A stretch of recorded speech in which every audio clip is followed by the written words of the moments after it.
विक्रम बेताल की प्रारंभिक कहानी कुछ इस प्रकार है। बहुत समय पहले की बात है। उज्जैनी नाम के राज्य में राजा विक्रमादित्य राज किया करते थे।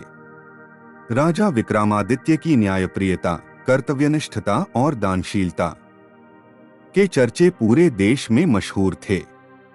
यही कारण था कि दूर दूर से लोग उनके दरबार में न्याय मांगने आया करते थे। राजा हर दिन अपने दरबार में लोगों की तकलीफों को सुनते और उनका निवारण किया करते थे। एक दिन की बात है, राजदरबार लगा हुआ था। तभी एक भिक्षु विक्रमादित्य के दरबार में आता है और एक फल राजा को देकर चला जाता है। राजा उस फल को कोषाध्यक्ष को दे देता है।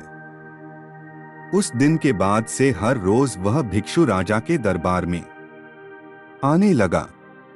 उसका रोज का काम यही था कि वह राजा को फल देता और चुपचाप चला जाता। राजा भी प्रत्येक दिन भिक्षु द्वारा दिया गया फल कोषाध्यक्ष को थमा देता।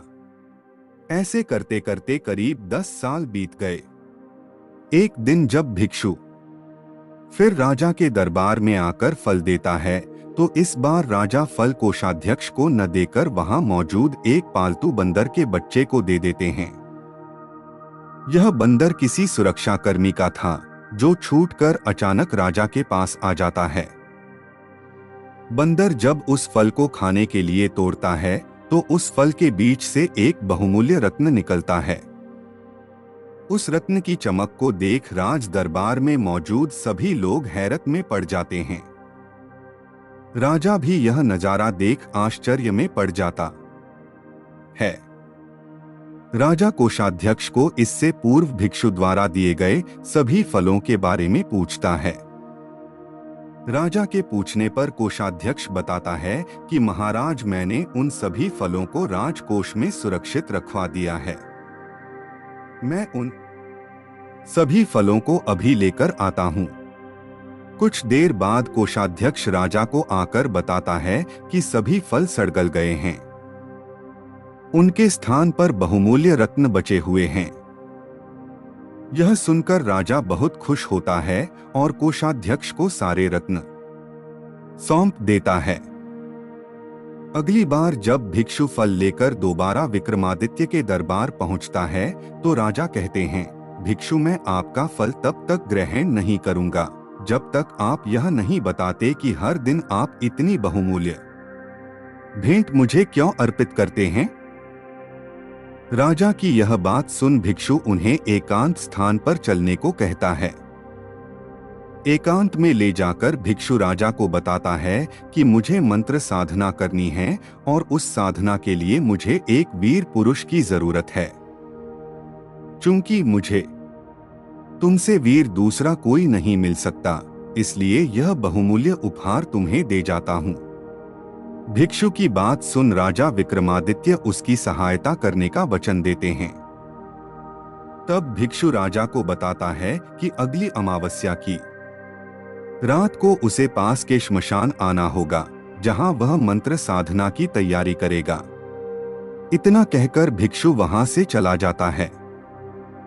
अमावस्या का दिन आते ही राजा को भिक्षु की बात याद आती है और वह वचन के अनुसार श्मशान पहुंच जाते हैं। राजा को देख भिक्षु बहुत प्रसन्न होता है। भिक्षु कहता है, हे राजन, तुम यहाँ आए, मैं बहुत खुश हुआ कि तुम्हें तुम्हारा वचन याद रहा। अब यहाँ से पूर्व की दिशा में जाओ।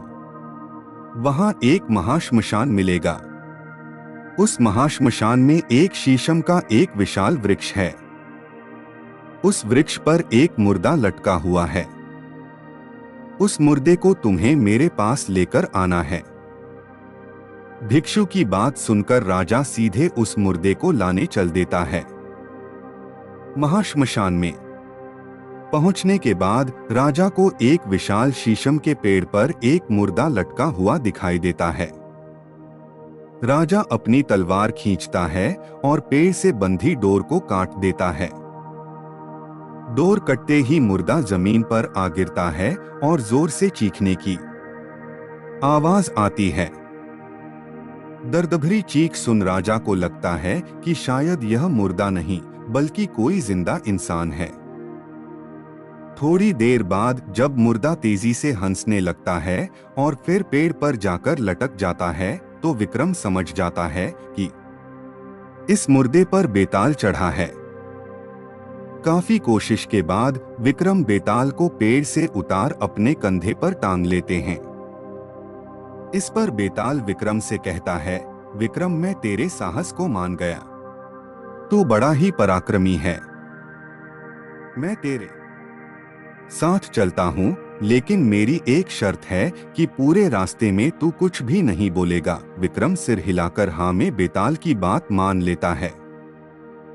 इसके बाद बेताल विक्रम से कहता है कि रास्ता लंबा है, इसलिए इस रास्ते को रोमांचक बनाने के लिए मैं तुझे एक कहानी सुनाता हूँ।